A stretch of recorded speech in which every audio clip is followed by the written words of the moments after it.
Bonjour à toutes et à tous et bienvenue dans Curieux de Nature, votre émission qui s'intéresse à la faune et à la flore. Alors aujourd'hui, je vous invite à lever les yeux vers le ciel. On part à la découverte des oiseaux migrateurs avec un véritable passionné d'ornithologie depuis sa plus tendre enfance. Regardez, il est déjà là en train d'observer les oiseaux. Venez, on va le rejoindre.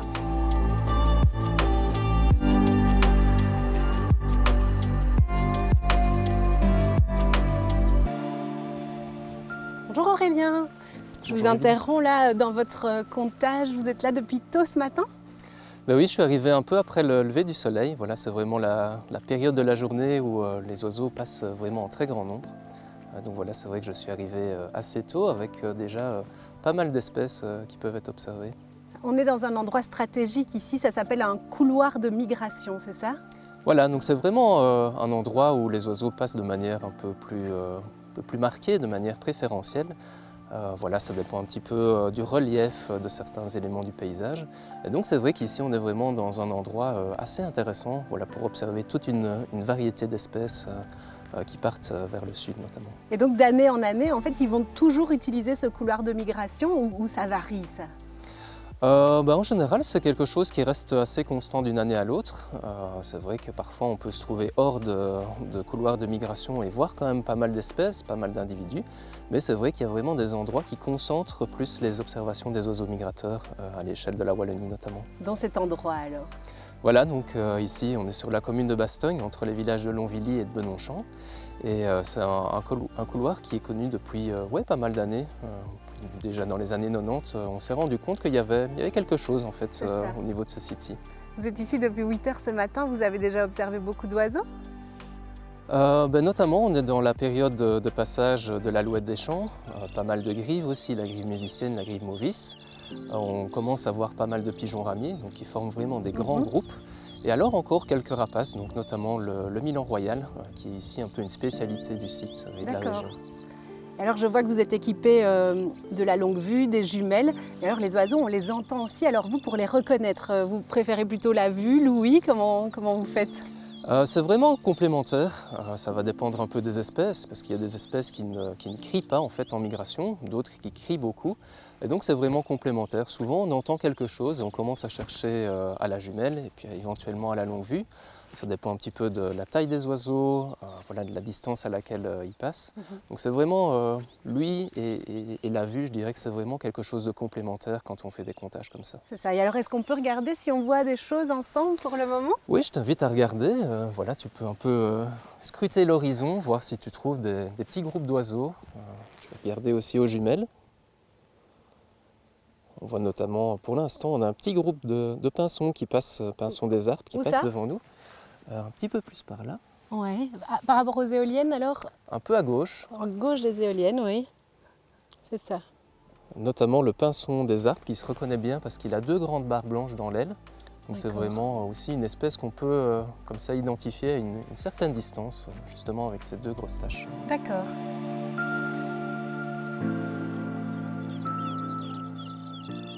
Et là, on en entend aussi des oiseaux en fait. Voilà, on a ici une alouette des champs qui est un peu isolée, mais qui a justement un cri particulier, un cri un peu roulé.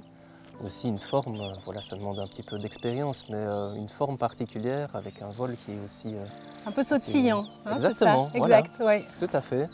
Et donc c'est aussi, je vais dire, une des caractéristiques qu'on peut utiliser, c'est aussi la façon dont les oiseaux se positionnent dans un groupe. Le type de vol, parfois il est plus onduleux, parfois il est plus droit.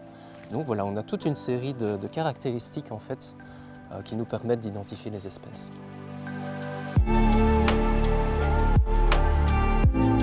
On le voit, avec une bonne paire de jumelles et quelques connaissances, l'observation des oiseaux est à la portée de chacun d'entre nous. Mais pour pousser le recensement un peu plus loin, les scientifiques utilisent aussi un autre moyen. Il s'agit du bagage des oiseaux. Cet outil de surveillance et d'observation des populations d'oiseaux sauvages est bien plus précis. Il permet d'étudier par exemple les kilomètres parcourus par les oiseaux pendant leur migration. Et ces études offrent parfois de belles surprises.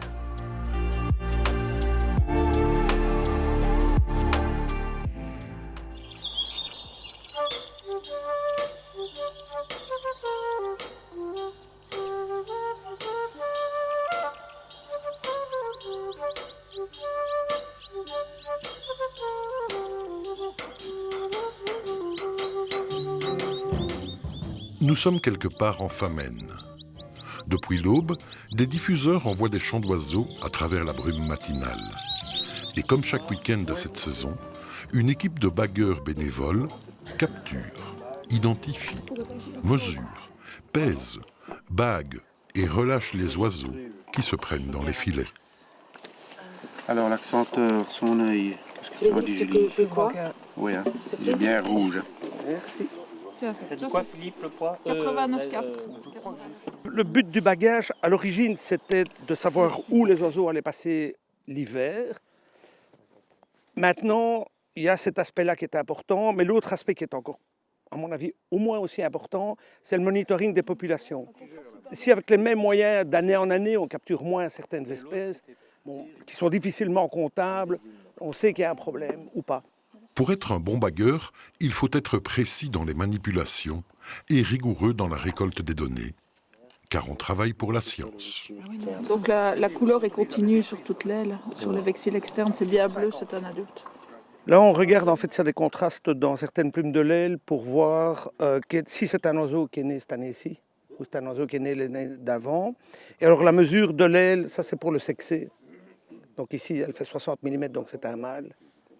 Au-dessus de 59 pour cette espèce-là, c'est un mâle. Donc c'est un Puyo véloce. 7,4. Oui, donc il pèse 7,4 grammes. Et il est en route, on ne sait pas d'où il vient, d'Europe du Nord. Et il va passer l'hiver, lui, en Espagne. Et il pèse 7 grammes. Il fait plusieurs milliers de kilomètres. Il fait, oui, on a des reprises à 1500 km d'ici. Mais il y a des oiseaux qui vont encore beaucoup plus loin. Hein. Il y a son petit copain, le Puyo fitis, donc qui est une autre espèce de Puyo. Lui, il hiverne en Afrique subsaharienne. Donc là, dans le bassin du Congo ou en forêt là-bas. Ah, une reprise. La reprise, c'est quand un oiseau bagué se fait capturer à nouveau. Grâce à son identification unique, on peut alors suivre ses déplacements. C'est un des buts du bagage, mais ne devient pas bagueur qui veut. Pour être bagueur ici en Belgique, il y a d'abord 2 ans de stage obligatoire. Et puis il y a un premier permis qui est passé à l'Institut royal des sciences naturelles. Après ce premier permis, s'il est réussi, parce qu'il y a quand même un taux d'échec qui est assez important, donc c'est assez sévère, le bagueur peut baguer les oiseaux au nid, par exemple les mésanges en nichoir ou une histoire pareille. Et puis après ça, il a encore 2 ans de stage. Et puis alors, il a son permis qui lui permet de capturer ce qu'on fait ici aujourd'hui. Et là, il y a un deuxième examen. S'il le réussit, il est bagueur. Mais il y a un taux d'échec qui approche les 50% quand même, malgré les 4 ans de stage. Il faut donc être passionné et ne pas compter son temps. 20 grammes 90. Le plaisir, c'est d'apprendre qu'un oiseau qu'on a bagué s'est fait identifier ailleurs dans le monde lors d'une reprise. J'ai un ami qui avait capturé un ciserin flammé boréal. Donc c'est un petit oiseau qui niche dans l'Arctique et qui fait des invasions. Donc certaines années il est là, d'autres il n'est pas là. Et il y a quelques années, une grosse invasion où il y en a eu pas mal ici en Belgique. Il en a bagué un du côté de Mons. Et l'oiseau a été repris, je pense que c'est 2 ou 3 ans après, en Chine, à la frontière de la Corée du Nord.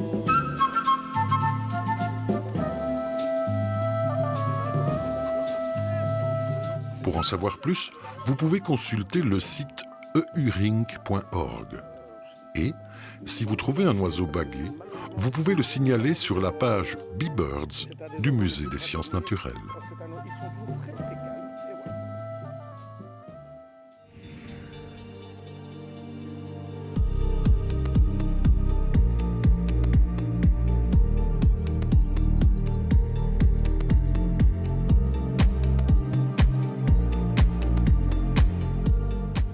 Et donc entre le 15 août et le 15 novembre, ce sont des centaines, voire des millions d'oiseaux qui prennent le large pour aller passer l'hiver sous des températures plus clémentes. Qu'est-ce qui va, Aurélien, déclencher la migration des oiseaux ? Alors, ce n'est pas tellement la température, c'est vrai qu'on associe ça toujours avec le froid, mais finalement, en fait, c'est plutôt le raccourcissement des jours, et donc qui va mettre en route toute une série de phénomènes à l'intérieur des oiseaux, donc physiologiques, et finalement qui va déclencher alors ce mouvement de migration. Et là, ils vont être partis pour parcourir des milliers de kilomètres, c'est assez impressionnant ça, non ? Ah oui, c'est vrai que l'hirondelle rustique qu'on a parfois dans nos étables, dans nos écuries, c'est un oiseau qui fait quelques dizaines de grammes.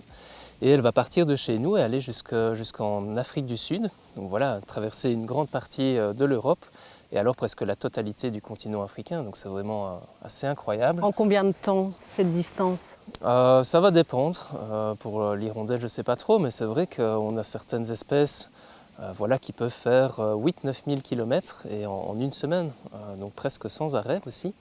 Donc voilà, c'est vraiment assez incroyable pour des petits oiseaux. Où est-ce que c'est justement, où est-ce que ces petits oiseaux vont trouver l'énergie de parcourir tant de kilomètres en peu de temps? Ils font des réserves avant, pendant l'été? Voilà, c'est ça. Donc ils vont manger, ils vont constituer une réserve de graisse et qui va vraiment leur être très utile évidemment pendant ce trajet. Voilà, parce que notamment il y a certaines zones où les oiseaux ne peuvent pas vraiment s'arrêter, ils ne sont pas sûrs de trouver aussi de la nourriture et donc c'est vraiment important pour eux d'avoir ces réserves qui vont se constituer à la fin de l'été et qui vont vraiment leur permettre voilà, d'aller atteindre leur zone d'hivernage. Et donc comment font-ils pour se repérer, trouver leur chemin? Ils ont un espèce de GPS intégré, c'est instinctif? Oui, d'une certaine façon on peut dire ça. Voilà, à nouveau, ils vont utiliser plusieurs repères. On sait qu'ils savent s'orienter par rapport à la position du soleil, par rapport à la position des étoiles aussi.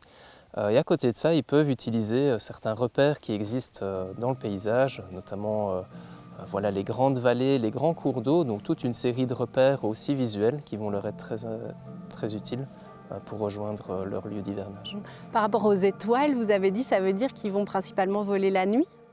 C'est vrai, il y a pas mal d'espèces en fait, qui volent de nuit. On considère qu'en fait, l'essentiel du mouvement de migration, du phénomène de migration, est nocturne. Et donc pendant que nous on dort, en fait, il y a plein de choses qui se passent au-dessus de nos têtes, dans le ciel, et vraiment des centaines de milliers, voire des millions, comme on le disait, d'oiseaux qui vont comme ça traverser la Wallonie pour migrer vers le sud.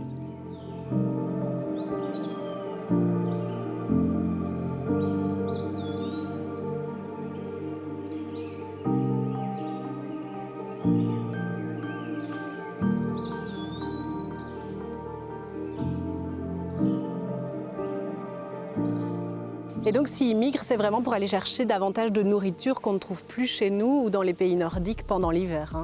Voilà, donc le comportement de migration, en fait, c'est vraiment une adaptation par rapport à la saisonnalité des environnements. Si on est au tropique, ben voilà, on a la température qui est assez constante d'une saison à l'autre, d'un bout à l'autre de l'année.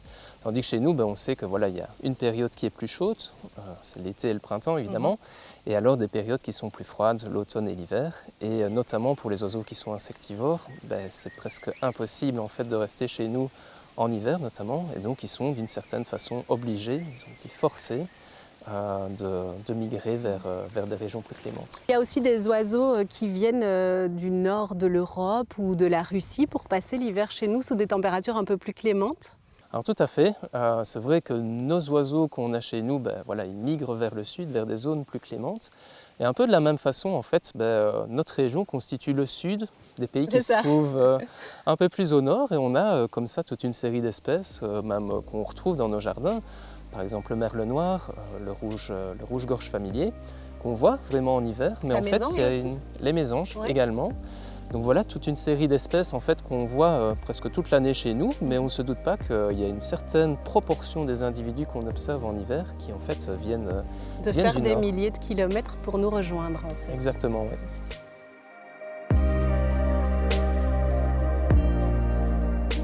Quittons quelques instants les campagnes de Bastogne pour rejoindre la commune d'Étals où l'étang de l'Îlet abrite une incroyable biodiversité. De nombreux oiseaux migrateurs y trouvent un refuge idéal. Loin de la vie agitée du quotidien, de nombreux photographes en profitent pour venir capturer de fabuleux clichés.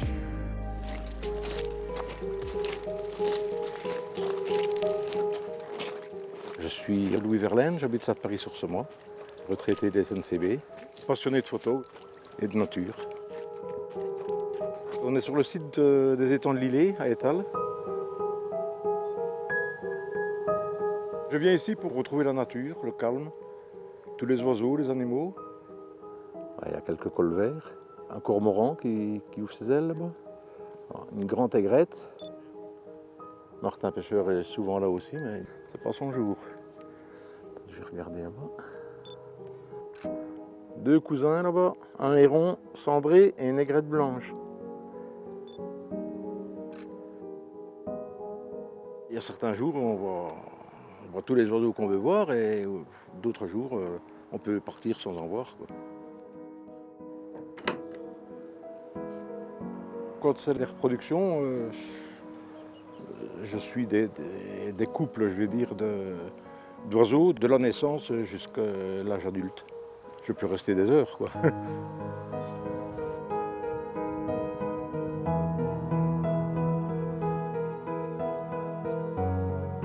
Si on veut suivre un oiseau en particulier du début jusqu'à la fin, donc du moment où il niche jusqu'au départ des jeunes, on peut venir tous les jours pendant 2-3 mois. J'ai fait des films sur les grèbes, le grèbe huppé, de la rencontre, l'accouplement, les premiers œufs, jusqu'au bout.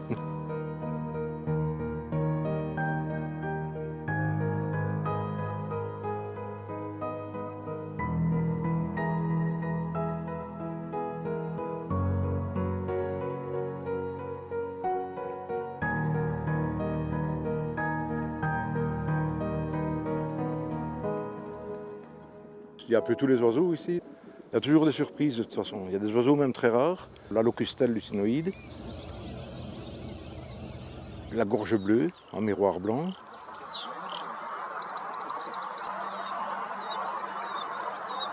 la sterne caspienne. C'est des oiseaux vraiment exceptionnels qu'on a rencontrés ici, quoi. Pour un jour ou 2 jours, mais bon, ils sont de passage. L'ibis falcinelle aussi, un oiseau d'Égypte. Alors oui, bon. Je fais beaucoup de photos et de vidéos en même temps. Et qu'est-ce que vous faites après avec ces photos? Je les stocke. Je les remets parfois sur ma page Facebook, sur un site ou l'autre, comme le Jardin Extraordinaire ou les Amis de l'Îlet. Donc là, on voit un petit peu les oiseaux qui passent ici, quoi. Donc dès qu'on observe quelque chose, on le met sur le site ou alors on le met sur le site observation.be.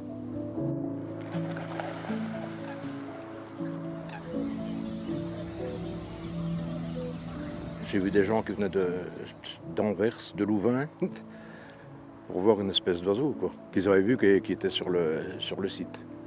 Bon, ils viennent, ils ne les voient pas toujours, mais bon.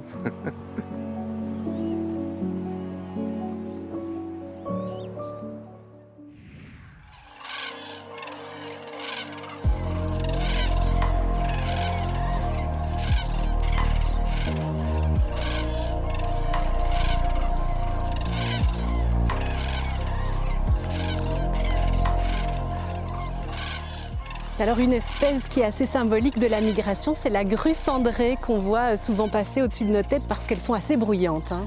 Oui, c'est vrai que c'est un peu l'espèce qui personnifie le passage migratoire pour beaucoup de personnes et on m'en parle souvent.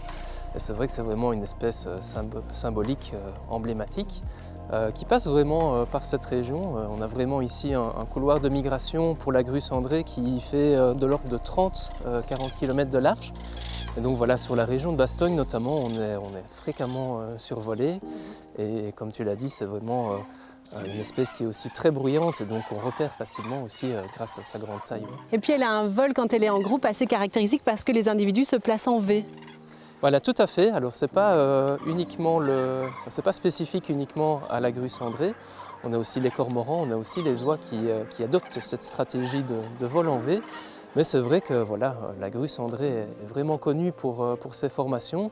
Et dès que voilà, on voit des oiseaux qui volent en V avec ce cri qui est vraiment caractéristique, presque à coup sûr, c'est la grue cendrée.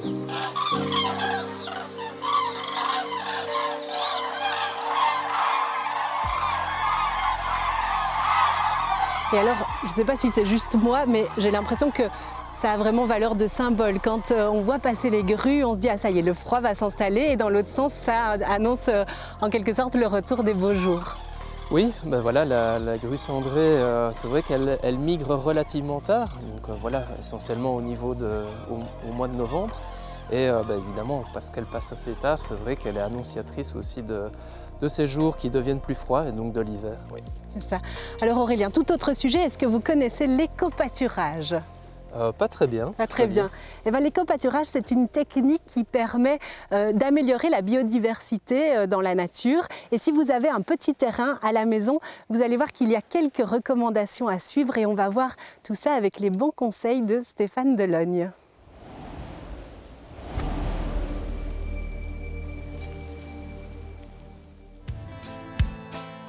Bonjour à tous, aujourd'hui je vais vous parler d'un sujet qui me tient très fort à cœur, l'éco-pâturage. Qu'est-ce que c'est l'éco-pâturage? Eh bien c'est la protection de la biodiversité grâce au pâturage du bétail. Je vais vous expliquer comment ça fonctionne. Autrefois dans nos régions, on trouvait des tarpans, l'ancêtre des chevaux sauvages, on trouvait des aurochs, l'ancêtre de tous les bœufs domestiques et des bisons. Et ces immenses troupeaux qui parcouraient l'Europe, eh bien, grâce à leur pâturage, permettaient à la flore, à la faune de se développer. Aujourd'hui, ces dynamiques sont cassées et l'éco-pâturage entend les restaurer avec des animaux qui exercent un pâturage léger au profit d'espèces extrêmement rares. Regardez ici, hop, cette vache qu'on est en train de troubler, en train de brouter, eh bien, si elle ne faisait pas ça, ce serait la forêt comme derrière nous. La vache, par sa déjection dans un milieu comme celui-ci, va elle-même attirer un paquet d'insectes qui vont se nourrir dans ses bouses. Ces insectes vont être prédatés, capturés par des oiseaux, par des chauves-souris comme les rhinolophes ou les grands murins qui vivent dans les forêts autour. Et toute une chaîne alimentaire va se mettre en place. C'est ça qu'on appelle l'éco-pâturage. C'est finalement avoir des bœufs comme une espèce parapluie. La présence en fait du bovin assure à un tas d'autres espèces ces conditions d'existence. Vous avez des plantes, vous avez des insectes, vous avez des mammifères, vous avez des oiseaux, et tout cela profite de l'éco-pâturage.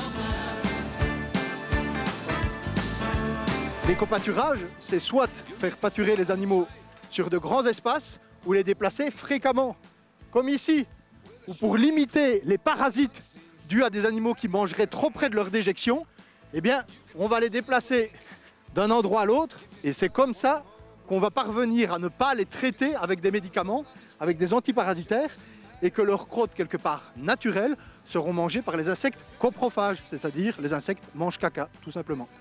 Le résultat concret d'un éco-pâturage bien fait, nous l'avons ici, avec une fleur comme la succise, une espèce qui est protégée et qui attire des papillons à foison. Vous avez des pierrides, vous avez des vulcains, des petites tortues, des pans du jour. Et tous ces papillons, à une période où le nectar manque, vont pouvoir trouver à manger grâce à l'éco-pâturage. Vous êtes aussi un petit éleveur amateur, eh bien vous pouvez faire la même chose chez vous. Vous devez bouger fréquemment les animaux sur de petites surfaces pour limiter l'usage de médicaments contre les parasites. En les bougeant fréquemment, pas de parasites. Et vous attirerez ainsi un maximum d'insectes dans les bouses qui profitent aux oiseaux et qui profitent aux petits mammifères. Et vous aussi, chez vous, agissez pour la nature.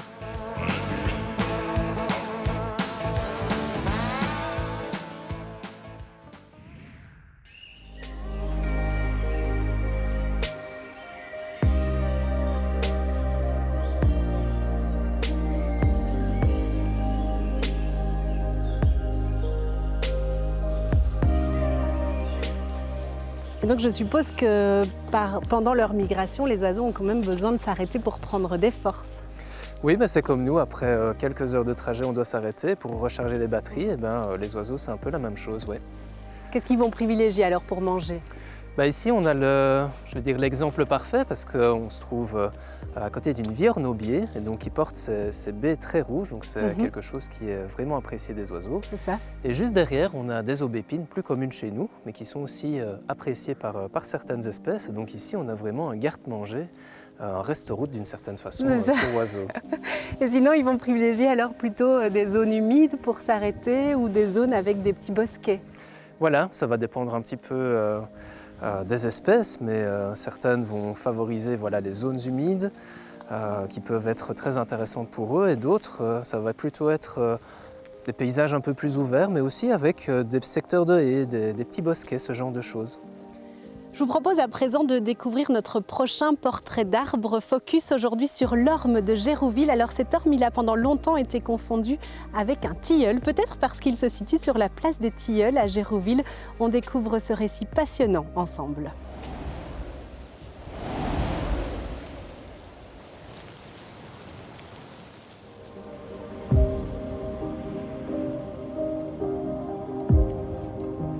On m'appelle le tilleul de Géroville, mais je n'ai jamais été un tilleul. Je suis un orme. Ou plutôt, j'étais un orme. Il faut reconnaître que je ne suis pas non plus un orme comme les autres. J'ai une allure, disons, particulière. C'est une très longue histoire que je vais vous raconter. En 1259, l'abbaye d'Orval et le comte de Chigny ont décidé de créer un nouveau village aux confins de la Gaume. Les habitants ont été convoqués pour élire le premier corps administratif de la cité et 4 ormes ont été plantés sur la place du village pour célébrer l'événement. J'étais l'un de ceux-là. J'ai tenu bon aux intempéries plus longtemps que mes 3 compagnons. Mais la dernière tempête de 1877 m'a couché au sol. J'avais alors plus de 600 ans et je mesurais 15 mètres de circonférence à ma base. Le sénateur Lambiotte s'est ému de mon sort et il s'est occupé de moi. Il a fait creuser mon tronc et y a installé une banquette qui peut même accueillir jusqu'à 6 personnes. Puis il m'a coiffé d'un toit de chaume. Et en 1922, il m'a replacé à Géroville sur la place des Tilleuls. J'étais l'orme de la place des Tilleuls, mais je ne ressemble ni à un orme ni à un tilleul. Je suis unique. Je suis l'arbre de Gérouville. Je vous attends. Soyez les bienvenus et venez vous asseoir sur mon banc pour écouter le temps qui passe.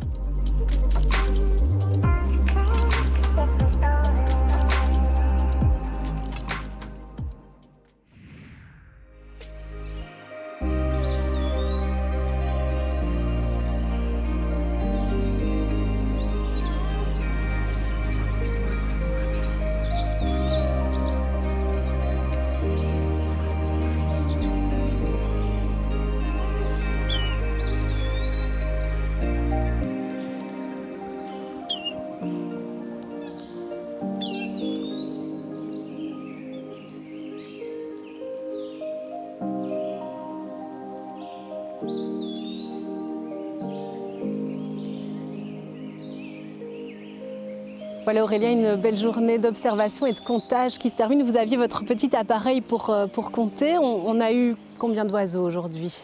Oui, c'est ce qu'on appelle un clicker, donc voilà, qui nous permet vraiment de compter les grands groupes d'oiseaux quand il y a vraiment beaucoup de passages. Donc aujourd'hui, on était déjà sur une belle journée, mais voilà, sur les grandes journées, on peut aller jusqu'à 10, 20, voire 30 000 oiseaux sur une matinée. Ouais. C'est ça. Merci Aurélien de nous avoir emmenés pour ce fabuleux voyage à la découverte des oiseaux migrateurs. Merci à vous de nous avoir suivis. Merci aux équipes de TV Luxe qui travaillent derrière cette caméra, mais aussi en montage et qui font un travail formidable pour vous faire découvrir la faune et la flore. Quant à nous, on se retrouve dans un mois pour d'autres découvertes. À bientôt.